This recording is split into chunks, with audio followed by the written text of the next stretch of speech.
أعوذ بالله من الشيطان الرجيم بسم الله الرحمن الرحيم هو الذي أنزل السكينة في قلوب المؤمنين ليزدادوا إيمانا مع إيمانهم ولله جنود السماوات والأرض وكان الله عليما حكيما ليدخل المؤمنين والمؤمنات جنات تجري من تحتها الأنهار خالدين فيها ويكفر عنهم سيئاتهم وكان ذلك عند الله فوزا عظيما صدق اللہ العظیم۔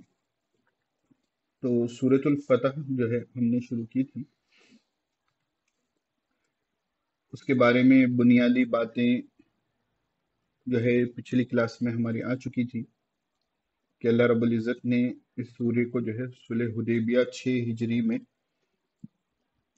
صلح حدیبیہ کے بعد جب واپس ہو رہے تھے تو اس وقت یہ سورت اللہ رب العزت نے نازل فرمائی، اور صلح حدیبیہ جو دکھ رہا تھا کہ مسلمان جو ہے ہتھیار ڈال کر واپس جا رہے ہیں، اس کو اللہ رب العزت نے فتح مبین کہا۔ پھر اس کے بعد اللہ کے رسول صلی اللہ علیہ وسلم کے بارے میں چند نعمتوں کا ذکر فرمایا، اپنے انعام کا ذکر کیا کہ جو ہے آپ کے جو بھی آگے پیچھے کی کوتاہیاں ان کو ہم نے بخش دیا، اور آپ کو تاکہ ہم آپ کو جو ہے صراط مستقیم دلائیں اور جو ہے آپ کی اللہ رب العزت زبردست مدد کرے۔ اس کے بعد جو ہے مفسرین فرماتے ہیں کہ صحابہ کرام رضی اللہ عنہ مجمعین نے یہ آیتیں شروع کی 3 نازل ہونے کے بعد اللہ کے رسول صلی اللہ علیہ وسلم کو مبارکباد پیش فرمائی، اور یہ بھی کہا کہ اللہ کے رسول صلی اللہ علیہ وسلم یہ انعام تو آپ کے لیے ہیں، ہمارے لیے کیا ہوگا؟ تو یہ آگے کی چند آیتیں اللہ رب العزت نے نازل فرمائی۔ پہلے فرماتے ہیں هو الذی انزل السکینۃ فی قلوب المؤمنین، وہی ذات ہے یعنی خدا کی، اللہ کی، انزل السکینۃ جس نے سکینہ اطمینان نازل کیا، فی قلوب المؤمنین ایمان والوں کے دلوں میں، ٹھیک ہے نا؟ بالکل جو ہے انسان کے فطرت کے خلاف معاملہ ہوا کہ مسلمان عمرے کی نیت باندھ کر آئے تھے، اور جو شرطیں طے پائی وہ جو ہے بالکل مسلمانوں کے گویا کے خلاف نظر آ رہی تھی۔ آپ صلی اللہ علیہ وسلم نے ان شرطوں کو قبول کر لیا۔ ابتداً بعض باتیں جو ہے صحابہ کو ناگوار گزری، لیکن حضور اقدس صلی اللہ علیہ وسلم کی اطاعت میں سب لوگوں نے جو ہے وہ حلق کروا لیا اور جو ہے واپس جانا شروع کر دیا۔ تو اس وقت اللہ رب العزت نے صحابہ کرام رضی اللہ عنہ مجمعین کے دلوں میں اطمینان کی کیفیت پیدا کی۔ ہوتا ہے نا، اس میں حضرت ابو عمر فاروق رضی اللہ تعالیٰ عنہ جیسے جلیل القدر صحابی تھے، تمام چیزیں تھیں، لیکن اللہ رب العزت نے سب کے دلوں میں جو ہے یہ اطمینان رکھ دیا۔ تو یہ ایک اللہ کی طرف سے نعمت۔ لِيَزْدَادُوا إِيمَانًا مَعَ إِيمَانِهِمْ، تاکہ ان کے ایمان میں اضافہ ہو۔ ٹھیک ہے، اب یہاں پر ایک عقائد کی چھوٹی سی بحث آتی ہے کہ کیا ایمان بڑھتا ہے اور گھٹتا ہے؟ تو اس کی تفصیل ہے، میں ممکن ہے کسی اگلی کلاسز میں جو ہے اس کو آپ کو تفصیل سے بتاؤں۔ امام ابو حنیفہ رحمۃ اللہ علیہ کے نزدیک امام بسیط ہے، اس میں کمی کوتاہی نہیں ہوتی، نہ بڑھتا ہے نہ گھٹتا ہے، ٹھیک ہے نا؟ اس کی کیفیت میں اضافہ ہوتا ہے، ایٹریبیوٹس میں اضافہ ہوتا ہے، اور بعض دیگر ائمہ کے پاس مثلا امام شافعی رحمۃ اللہ علیہ کے پاس وغیرہ جو ہے ایمان بڑھتا بھی ہے گھٹتا بھی ہے۔ تو وہ تفصیلی بحث ہے، فی الحال جو ہے ابھی اس کا موقع نہیں ہے کہ میں اس کو یہاں پر کروں۔ تو یہاں پر جو ہے جو ایمان کے بڑھنے کے قائل ہیں وہ کہیں گے لیزدادوا ایمانا مع ایمانہم، اور جو صرف کیفیت کے بڑھنے کے قائل ہیں وہ اس سے کیفیت کے بڑھنے کی دلیل لیں گے، تفصیل انشاءاللہ ہم کبھی دیکھیں گے۔ اس کے بعد اللہ رب العزت فرماتے ہیں وَلِلَّهِ جُنُودُ السَّمَاوَاتِ وَالْأَرْضِ، تو ایک نعمت تو یہ ہو گئی کہ مومنین یعنی صحابہ کے دلوں میں اطمینان ڈالا، پھر اس کے ذریعے جو ہے ایمان میں جو ہے کیفیت اور مضبوط ہوئی اور بڑھ گئی، اور مسلمانوں کے لشکر کو اللہ رب العزت نے صحابہ کے لشکر کو فرمایا وَلِلَّهِ جُنُودُ السَّمَاوَاتِ وَالْأَرْضِ، اور اللہ ہی کے لشکر ہیں آسمان اور زمین میں۔ تو اب صحابہ کا بھی جو لشکر تھا وہ بھی اللہ کا لشکر ہو گیا۔ وَكَانَ اللَّهُ عَلِيمًا حَكِيمًا، اور اللہ رب العزت خوب علم رکھنے والے ہیں، خوب حکمت والے ہیں۔ لیدخل المؤمنین والمؤمنات جنات تجری من تحتها الانہار خالدین فیہا. یہ تمام چیزیں اللہ رب العزت نے کیوں کی بولے تو مومن مرد اور مومن عورتوں کو تاکہ داخل کریں، ایمان والے مرد اور ایمان والی عورتوں کو جنات تجری، ایسی باغات میں، ایسی جنت میں، تجری من تحتها الانہار، جس کے نیچے سے نہریں بہتی، خالدین فیہا، وہ اس میں ہمیشہ رہیں گے، وَيُكَفِّرَ عَنْهُمْ سَيِّئَاتِهِمْ، تاکہ ان کے گناہوں کا کفارہ ہو جائے، ان کے گناہوں کو مٹا دیا جائے. یعنی دل میں سکینہ کا نازل ہونا، اطمینان کا نازل ہونا، ٹھیک ہے، ان کے ایمان میں اضافہ ہونا، ان کو جو ہے اللہ کے لشکر میں سے شمار کرنا، یہ تمام چیزیں کس لیے کہ ایمان والوں مرد اور ایمان والی عورتوں کو جو ہے ایسی جنتوں میں داخل کریں جس کے نیچے سے نہریں بہ رہی ہیں، اور ان کے جو ہے گناہوں کے جو بھی ہے چھوٹے بڑے گناہ ان کے معاف کر دیں. پھر وہ بات آتی ہے کہ جو ہے کبیرہ گناہ جو ہے توبہ کے بغیر معاف نہیں ہوگا. وَكَانَ ذَلِكَ عِندَ اللَّهِ فَوْزًا عَظِيمًا.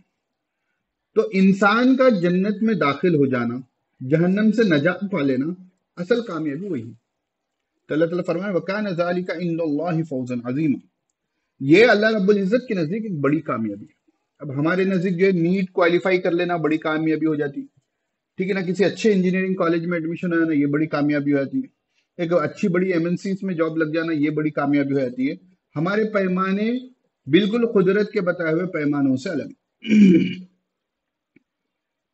ٹھیک ہے، کہ بچہ عالم بن جائے اتنی خوشی والدین کو نہیں ہوتی، لیکن کوئی بچہ انجینئر یا جو ایک ڈاکٹریٹ کی ڈگری حاصل کر لے اس کو بڑی خوشی ہوتی. بچہ قرآن کو جو ہے ناظرہ اچھے سے پڑھ لے، قرآن کو جو ہے اچھی آواز سے پڑھ لیں. میں ہر ایک کی بات نہیں کر رہا ہوں، لیکن عام طور پر میجورٹی کا جو پیمانہ چل رہا ہے.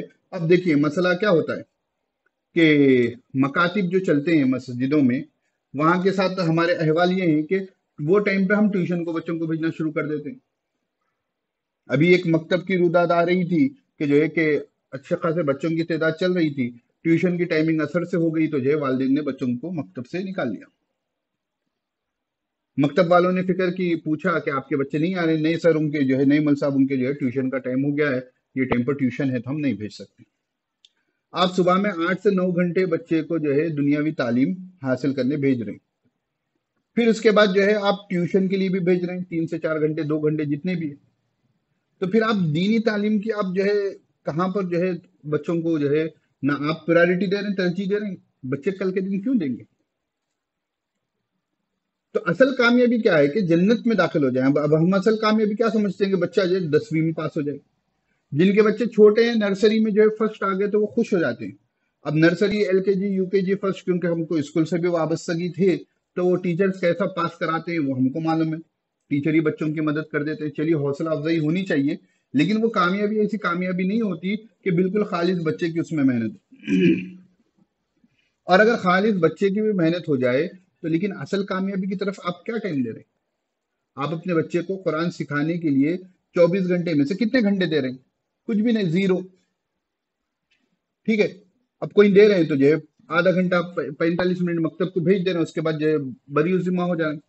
لیکن اسکول کو بھیجنے کے بعد بری ذمہ نہیں ہو رہے، ٹیوشن کی فکر کر رہے ہیں. لیکن مکتب بھیجنے کے بعد جو ہے وہ 45 منٹ میں بچہ کیا پڑھے گا کیا نہیں پڑھے گا اس کی فکر کرنا ایسا والدین کے پاس کچھ بھی نہیں ہے. تو اللہ رب العزت تو یہ فرما رہے ہیں کہ اصل کامیابی کیا ہے کہ بندہ جنت میں داخل ہو جائے. اور ہمارے پاس اصل پیمانہ، کامیابی کا پیمانہ بدل چکا ہے. ٹھیک ہے نا، ہے ایسا نہیں کہ اللہ کی زمین جو ہے اللہ کے ایسے بندوں سے خالی ہو گئی ہے جو دین کی ترجیح نہیں دیتے ہیں، لیکن اکثریت جو ہے پیمانہ بدل چکی. تو یہاں پر جو ہے صحابہ کرام رضی اللہ عنہ مجمعین کی فضیلت آ گئی کہ ان کو جو انعام ملنے والے. اب دیکھیے قرآن کریم کا عام معمول ہے، دستور ہے کہ جہاں پر جو ہے نا اہل خیر یعنی ایمان والوں کی بشارت ہو تو ان کا اپوزٹ بھی ذکر کر دیا جائے. تو جب صلح حدیبیہ عمرے کے لیے اللہ کے رسول صلی اللہ علیہ وسلم روانہ ہو رہے تھے تو اکثر منافقین جو تھے وہ حضور صلی اللہ علیہ وسلم کے ساتھ روانہ نہیں ہوئے. صرف منافقین میں سے ایک بندہ جس کا نام مجد ہے، کچھ ہے نام میرے ذہن میں نہیں آ رہا، وہ بندے کے علاوہ کوئی منافق جو ہے حضور صلی اللہ علیہ وسلم کے ساتھ عمرے کے لیے روانہ نہیں ہوا. وہ کیا سمجھ رہے تھے کہ یہ لوگ جائیں گے، مشرکین مکہ تو ان کو مکے میں آنے دیں گے نہیں، وہ لوگ مار دیں گے، پورے کے پورے مر جائیں گے یا قید ہو جائیں گے، تو ہم کیوں جائیں. تو یہ بدگمانی ان کو تھی. اور کافرین کو، مکے والوں کو بھی کیا تھا کہ نشہ، کہ کون مکے میں قدم رکھ سکتا ہے، اس طریقے کا جو ہے نشہ ان کو بھی سوار تھا۔ تو اللہ رب العزت نے فرمایا کہ جو ہے کہ یہاں پر لام کئی داخل ہوا تھا نا، اسی کو کنٹینیو ہے، اس لیے یہاں پر زبر آ رہا ہے۔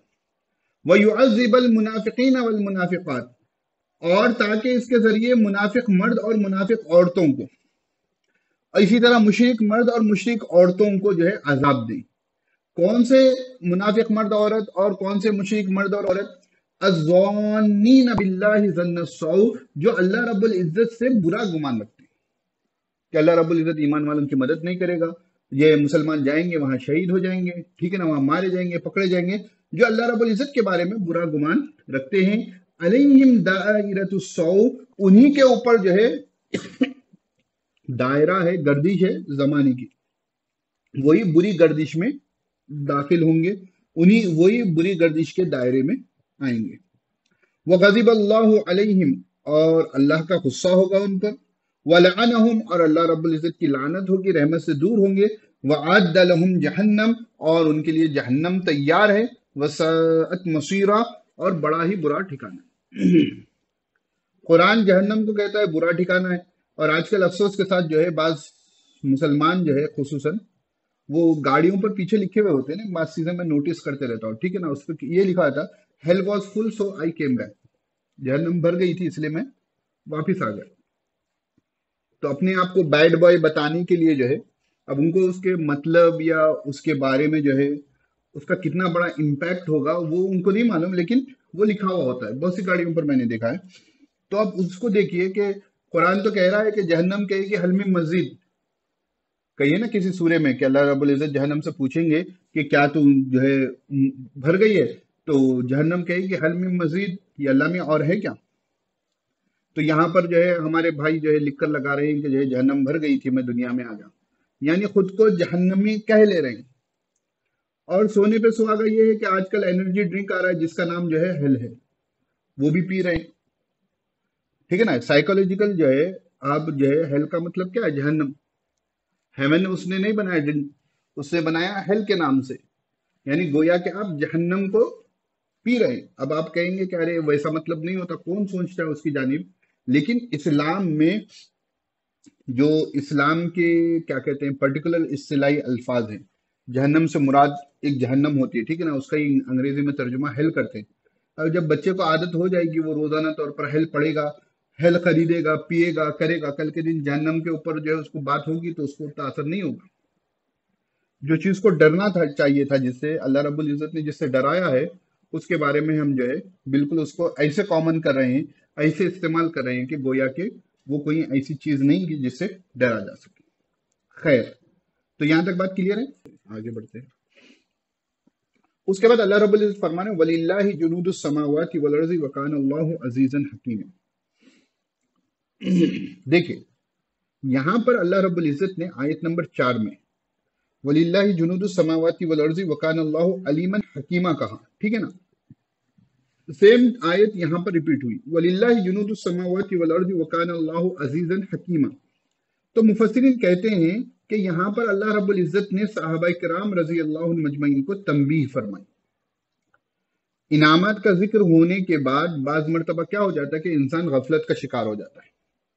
تو اللہ رب العزت نے فرمایا کہ اللہ ہی کے ہیں لشکر، تمام کے تمام آسمانوں اور زمینوں میں، اور اللہ رب العزت زبردست ہے نا، عزیز، زبردست حکمت والے ہیں۔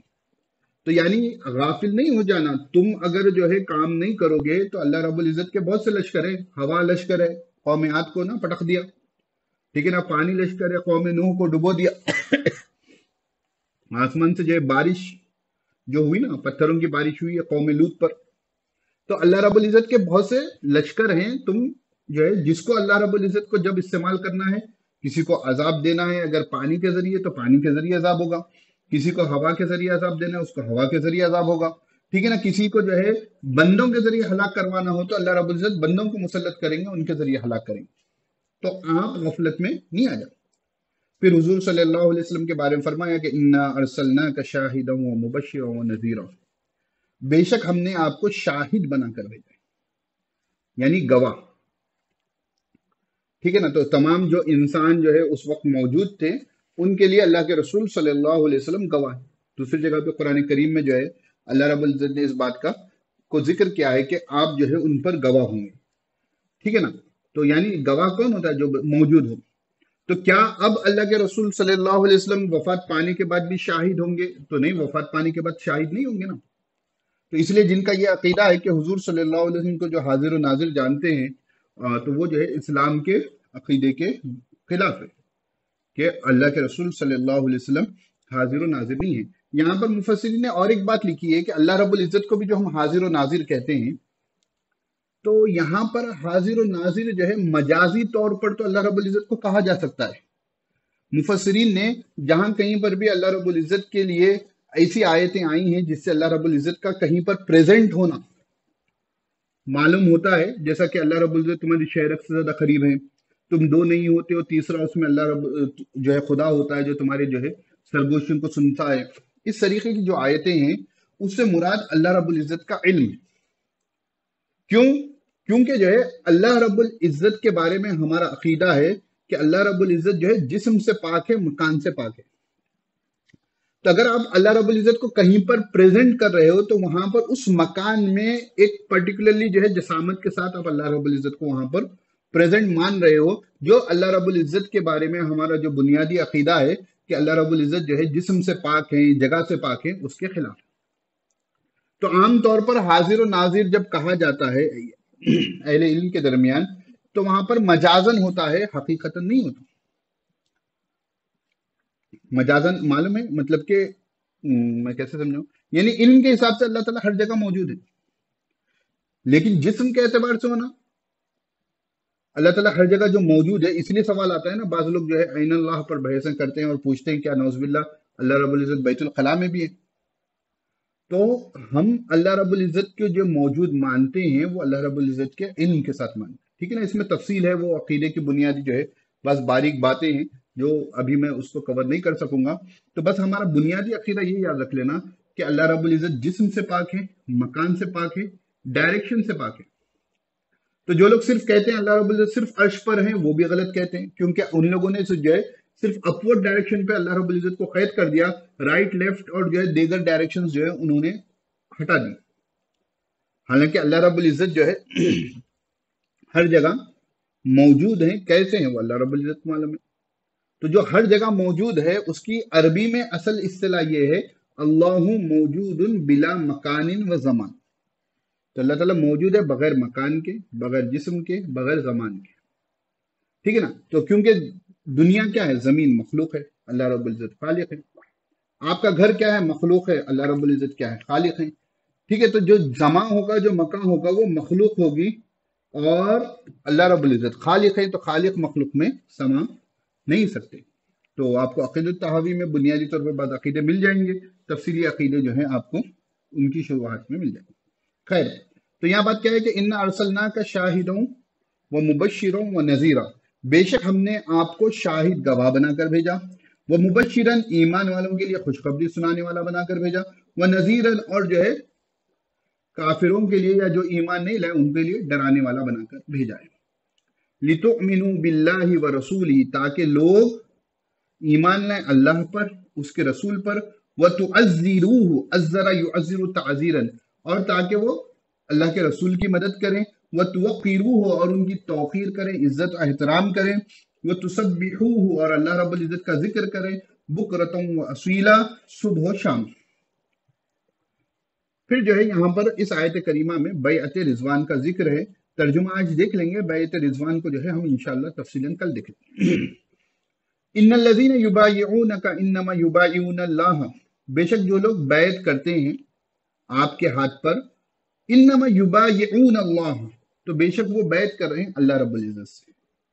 ید اللہ فوق ایدیہم، اللہ رب العزت کا ہاتھ ان کے ہاتھوں کے اوپر ہے، ٹھیک ہے نا؟ پھر یہ ید اللہ جو ہے یہ متشابہت میں سے ہو جائے گا، اللہ رب العزت جو ہے جسم سے پاک ہیں تو ہاتھ ویسا جیسا اللہ رب العزت کے شائن شان۔